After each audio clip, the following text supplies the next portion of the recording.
വൈകാരിക മുഹൂർത്തങ്ങൾക്ക് സാക്ഷിയായി സംസ്ഥാന സർക്കാർ മോഹൻലാലിനായി തിരുവനന്തപുരത്ത് സംഘടിപ്പിച്ച ആദരിക്കൽ ചടങ്ങ്. ദാദാസാഹിബ് ഫാൽക്കെ പുരസ്കാരം നേടിയ മോഹൻലാലിനെ മുഖ്യമന്ത്രി പിണറായി വിജയൻ പൊന്നാടിയണിയിച്ച് ആദരിച്ചു. പ്രഭാവർമ്മ രചിച്ച കാവ്യപത്രവും സമ്മാനിച്ചു.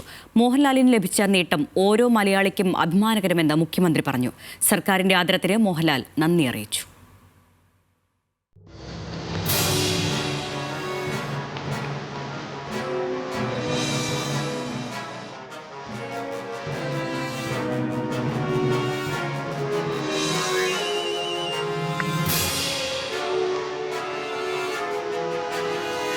നിറഞ്ഞ സദസ്സിൽ ആകാശം നിറഞ്ഞ ഹർഷാരവങ്ങൾക്ക് നടുവിൽ നടന്റെ രംഗപ്രവേശം.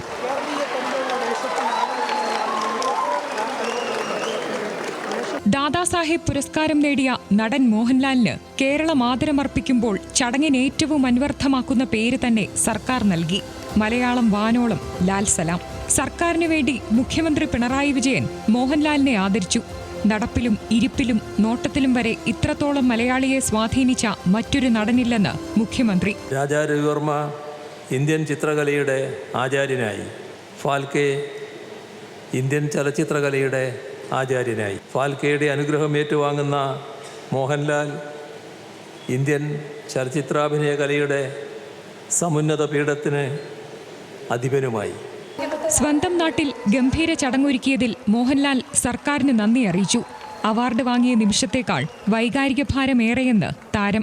എല്ലാ പുരസ്കാരങ്ങളും മലയാളിക്കും മലയാളത്തിനും കേരളത്തിനാകെയും ലഭിച്ചവയാണ് എന്ന് ഞാൻ പറയാറുള്ളത്. ഈ പുരസ്കാരവും അങ്ങനെ തന്നെ. മഹത്തായ നിരവധി പുരസ്കാരങ്ങൾ ഇടചേർന്നിരിക്കുന്ന നമ്മുടെ സംസ്കാരത്തിൻ്റെ വിശാലമായ ഷോക്കേസിൽ എനിക്ക് ലഭിച്ച ഈ പുരസ്കാരവും ഞാൻ സമർപ്പിക്കുന്നു. മന്ത്രിമാരായ Saji Cheriyan, V Sivankutty, K N Balagopal, GR Anil, Adoor Gopalakrishnan എന്നിവർ മോഹൻലാലിന് ആശംസകൾ അറിയിച്ചു.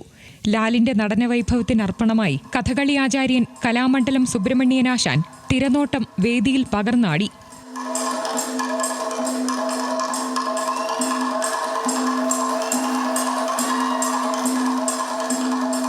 TK രാജീവ് കുമാർ സംവിധാനം ചെയ്ത രാഗം മോഹനം എന്ന സംഗീത പരിപാടിയും ചടങ്ങിന് മാറ്റുകൂട്ടി.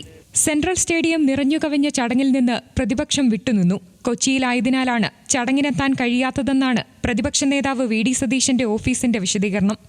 ന്യൂസ് മലയാളം, തിരുവനന്തപുരം.